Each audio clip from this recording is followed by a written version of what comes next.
ইসলামের যত মৌলিক বিষয় রয়েছে তার ভিতরে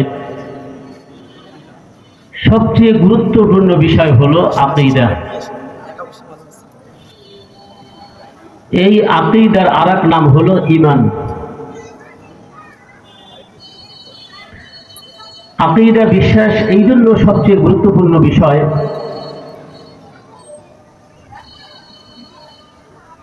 আকীদায় যদি মানুষের ত্রুটি থাকে, আকীদার ভিতরে বিশ্বাসের ভিতরে ত্রুটি, কিন্তু তার অন্য অন্য ইবাদত বন্দেগী, নামাজ, রোজা, হজ, যাকাত, তাসবিহ, তাহলিল, কোরআনের তেলাওয়াত, দুরূদ শরীফের আমল, দান, সাদাকা, আওয়াবিন, ইশরাক, তাহাজ্জুদ সব কিছু তার আছে, কিন্তু তার ত্রুটি হলো কিসের ভিতরে? আকীদার ভিতরে। তাহলে কিয়ামতের কঠিন মুসিবতের দিনে তার এই সমস্ত আমলই তার বিফলে যাবে। নাউযুবিল্লাহ। আমার দিকে খেয়াল করুন, যে আকীদা হলো আমাদের সবচেয়ে গুরুত্বপূর্ণ বিষয়। আকীদার ভিতরে যদি ত্রুটি হয়, তাহলে কোনো আমল দ্বারাই এই আকীদার ক্ষতি পূরণ করা যায় না। আপনার আমল নামার ভিতরে ভুরি ভুরি আমল আছে, সব আমল ঠিক আছে, কিন্তু আপনার আকীদার ভিতরে গরমিল আছে, ত্রুটি আছে। তাহলে কিয়ামতের কঠিন মুসিবতের দিনে আপনার এই আমল, এই নামাজ, এই রোজা, এই হজ, এই যাকাত, এর কোনো কিছুই আপনার কাজে আসবে না। কোরআন শরীফের ভিতরে আল্লাহ বলেন, وَمَن يَكْفُرْ بِالْإِيمَانِ فَقَدْ حَبِطَ عَمَلُهُ وَهُوَ فِي الْآخِرَةِ مِنَ الْخَاسِرِينَ। ঈমানে, আকীদায় যার ত্রুটি হবে, আকীদা যার বিনষ্ট হবে, ফাকাদ হাবিতা আমালুহু, তার আমল সব বিনষ্ট হয়ে যাবে, নষ্ট হয়ে যাবে। এটা মিজানের পাল্লায় ওজনদার হবেই না। কিন্তু বন্ধুরা আমার, আপনার আকীদা বিশ্বাস শুদ্ধ আছে, ইসলামের মৌলিক যে সকল আকীদা আছে, যেমন তাওহীদ, রিসালাত, আখিরাত, এই সমস্ত মৌলিক আকীদার বিষয়ে আপনি সত্য আছেন, কিন্তু আমলের ভিতরে আপনার ত্রুটি আছে। আল্লাহ চায় তো আপনি মারা যাওয়ার পরে এক সময় না এক সময় আপনি জান্নাতে যাবেন। আমলে যদি ত্রুটি থাকে, তাহলে হতে পারে যে যেই ত্রুটি আছে এর জন্য শাস্তি ভোগ করে এক সময় না এক সময় সে আল্লাহর তৈরি জান্নাতে যাবে। কিন্তু আকীদার ভিতরে ত্রুটি থাকলে কিয়ামতের কঠিন মুসিবতের দিনে তার মুক্তি পাওয়ার কোনো আশা করা যায় না। এই আকীদা এবং বিশ্বাসের ভিতরে যে মৌলিক তিনটা আকীদার বিষয়, প্রথম নম্বরে হলো তাওহীদ, যেমন আল্লাহ তাআলার একত্ববাদ, আর দ্বিতীয় নম্বর হলো রিসালাত। দ্বিতীয় নম্বর কি? রিসালাত। সব বিষয় তো একদিনে আলোচনা করা যায় না। আমি এই রিসালাতের আকীদা সম্পর্কে আপনাদের সামনে কিছু কথা বলার ইচ্ছা। এই রিসালাতের আকীদার ভিতরে নবী এবং রাসূলগণ রয়েছেন, এরপরে সমস্ত আসমানি কিতাব রয়েছে। এই রিসালাতের ভিতরে ইসলাম অর্থাৎ আমাদের যে ধর্ম, এই ধর্মের ব্যাপারেও আছে।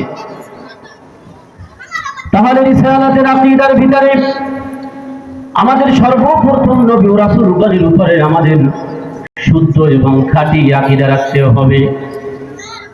নবী ও রাসূলগণের ব্যাপারে আমাদের আহলুস সুন্নাহ ওয়াল জামাতের আকীদা হলো, আল্লাহ যুগে যুগে মানব জাতির হিদায়াতের জন্য, দিন এবং ইসলামের পূর্ণতার জন্য আদম আলাইহিস সালাতু ওয়াস সালাম থেকে নবী আরবি মুহাম্মদুর রাসূলুল্লাহ সাল্লাল্লাহু আলাইহি ওয়াসাল্লাম পর্যন্ত যত নবী পাঠিয়েছেন, এই নবী সত্য নবী, এই বিশ্বাস আমরা রাখি। সব নবী আদম আলাইহিস সালাতু ওয়াস সালাম থেকে আদম পয়গম্বর, হযরতে নূহ আলাইহিস সালাতু ওয়াস সালাম, হযরতে মূসা, হযরতে ইব্রাহিম, হযরতে ঈসা আলাইহিস সালাতু ওয়াস সালাম, এমনকি আমাদের নবী পর্যন্ত আল্লাহ যত নবী এবং রাসূল পাঠিয়েছেন এরা সকলেই সত্য নবী, আমরাই বিশ্বাস রাখি। লা নুফাররিকু বাইনা আহাদিম মির রুসুলি, আমরা কোন নবী এবং রাসূলের ভিতরে কোনো পার্থক্য সৃষ্টি করি না। এটা হলো আহলুস সুন্নাহ ওয়াল জামাতের আকীদা। আরেকটা বিষয় হলো যে আল্লাহ তাআলা যত নবী পাঠিয়েছেন এই নবীদের মান মর্যাদা, নবীদের শান এবং মানের ভিতরে আবার পার্থক্য রয়েছে। নবীদের কাউকে আল্লাহ তাআলা বিশেষ মর্যাদা দান করেছেন। আল্লাহ নিজেই কুরআন শরীফের ভিতরে বলেছেন, তিলকার রুসুলু ফাদদালনা বা'দাহুম আলা বা'দ, যে আমি কতিপয়ের উপরে মর্যাদা দান করেছি। কাজে যেই নবীকে আল্লাহ তাআলা যেরকম শান এবং মান এবং মর্যাদা দান করেছেন ওই নবীকে ওই রকম ভাবে বিশ্বাস করাই হলো আহলুস সুন্নাহ ওয়াল জামাতের আকীদা। ভাইরা আমার, আকীদার বিষয় বোঝা অনেক সময় একটু কঠিন হয়ে যায়। আর শয়তান কিন্তু সর্বপ্রথম মানুষের আকীদার উপরই আপনার জাল বিস্তার করে। তার কারণ সে জানে যে আকীদার ভিতরে যদি মানুষকে গরমিল করে দিতে পারি তাহলে তার সব জায়গার ভিতরে গরমিল। এই জন্য আকীদার বিষয় একটু শক্ত হয়, কিন্তু যদি আপনারা খেয়াল করেন, আপনারা জ্ঞানী গুণী, তাহলে অবশ্যই আপনারা বুঝতে পারবেন। প্রথম নম্বর হলো সব রাসূলের ব্যাপারে আমাদের সমানভাবে বিশ্বাস রাখা। এরপরে যেই নবী এবং রাসূলকে আল্লাহ তাআলা বিশেষ মর্যাদা দান করেছেন সেই নবী এবং রাসূলগণকে শতটুকু মান এবং মর্যাদা দিয়ে মানাকে, এটাই হলো আহলুস সুন্নাহ ওয়াল জামাতের আকীদা। কোন নবীকে বড় করা এবং কোন নবীকে ছোট করা এটা আহলুস সুন্নাহ ওয়াল জামাতের আকীদা নয়। যেমনি ভাবে যারা ইহুদি আছে তারা বলে ওয়াকালাতিল ইয়াহুদু উযাইরুন ইবনুল্লাহি ওয়াকালাতিন নাসারাল মাসীহু ইবনুল্লাহ। হযরত উযাইর আলাইহিস সালাতু ওয়াস সালামকে ইহুদিরা আল্লাহর সন্তান বলে আখ্যায়িত করে, আর হযরত ঈসা আলাইহিস সালাতু ওয়াস সালামকে আল্লাহর সন্তান বলে। ঠিক না? আবার কেউ বলে যে ঈসা হলো তিনজনের একজন, অর্থাৎ আল্লাহ হলেন একজন, মারিয়াম হলো একজন, আর ঈসা হলেন একজন। খোদা হলো তিনজন। খোদা হলো কি? তিনজন। তো নাউযুবিল্লাহ। এই যে ঈসা আলাইহিস সালাতু ওয়াস সালামের প্রতি বিশ্বাস রাখতে যাইয়া তারা কি করতেছে? ঈসা আলাইহিস সালাতু ওয়াস সালামকে নবীর থেকে নিয়ে আপনার বাতে ঈসা আলাইহিস সালাতু ওয়াস সালামকে খোদা মানতেছে। নাউযুবিল্লাহ। বলে খোদার ছেলে। হযরত উযাইর আলাইহিস সালাতু ওয়াস সালামকে নবুয়ত থেকে তার শান এবং মানকে তারা কি করতেছে? বুলন্দ করে, বৃদ্ধি করে আল্লাহ তাআলা সন্তান দাবি করতেছে। আবার আরেকদিকে নবী আরবি মুহাম্মদুর রাসূলুল্লাহ সাল্লাল্লাহু আলাইহি ওয়াসাল্লামকে তারা অস্বীকার করতেছে। নাউযুবিল্লাহ। তো এই যে আমরা কোন নবীকে, আমরা কোন রাসূলকে তার যে শান এবং তার যে মান এবং তার যে মর্যাদা আছে, আমরা কোন নবী এবং রাসূলকে তার শান এবং মানের থেকে উপরে উঠাই না। আবার তার যে মর্যাদা আছে, তার যে শান আছে, ওই শানের থেকে আমরা তাকে নিচেও নামাই না। এই যে আকীদা, আল্লাহ যাকে যেই শান এবং মান দান করেছেন তার থেকে উপরে না উঠানো এবং নিচেও না নামানো। আল্লাহ যাকে যেরকম মান মর্যাদা দিয়েছে তাকে সেই মানে এবং সেই মর্যাদায় তাকে কি করা? মান্য করা, তার প্রতি বিশ্বাস রাখা। এটা হলো আহলুস সুন্নাহ ওয়াল জামাতের আকীদা। আল্লাহ পাক রব্বুল আলামিন যত পয়গম্বর দুনিয়ার বুকে মানুষের হেদায়েতের জন্য, দ্বীন এবং ইসলামের পূর্ণতার জন্য পাঠিয়েছেন, এর ভিতরে সাইয়্যিদুল আম্বিয়া, সাইয়্যিদুর রাসূল, সাইয়্যিদুল বাশার হলেন নবী আরবি মুহাম্মদুর রাসূলুল্লাহ সাল্লাল্লাহু আলাইহি ওয়াসাল্লাম। ঠিক না? নবীদের সরদার, রাসূলদের সরদার, মানুষের সরদার নবী আরবি মুহাম্মদুর রাসূলুল্লাহ সাল্লাল্লাহু আলাইহি ওয়াসাল্লাম। ঠিক না? নবী আরবি মুহাম্মদুর রাসূলুল্লাহ সাল্লাল্লাহু আলাইহি ওয়াসাল্লাম নিজেই বলেন, আল্লাহ আমাকে এমনগুলো বৈশিষ্ট্য দান করেছেন, এমনগুলো নিয়ামত আল্লাহ তাআলা আমাকে দান করেছেন যা আমার পূর্বে কোনো নবীকে দান করা হয় নাই। এক নম্বর হলো আল্লাহ তাআলা হাবিব নবী আরবি মুহাম্মদুর রাসূলুল্লাহ সাল্লাল্লাহু আলাইহি ওয়াসাল্লামকে এতটা আত্মমর্যাদা দান করেছিলেন বন্ধুরা আমার, সাধারণভাবে পায়ে হেঁটে 1 মাস পর্যন্ত যদি আপনি চলতে থাকেন 1 মাস সফর করে আপনি যেই পর্যন্ত পৌঁছাইবেন, ও দোস্ত নবী আরবি মুহাম্মদুর রাসূলুল্লাহ সাল্লাল্লাহু আলাইহি ওয়াসাল্লামকে আল্লাহ এত আত্মমর্যাদা দান করেছিলেন যে ওই 1 মাস সফরের দূরত্ব পর্যন্ত নবীর আত্মমর্যাদার প্রভাব পৌঁছাই যাইত।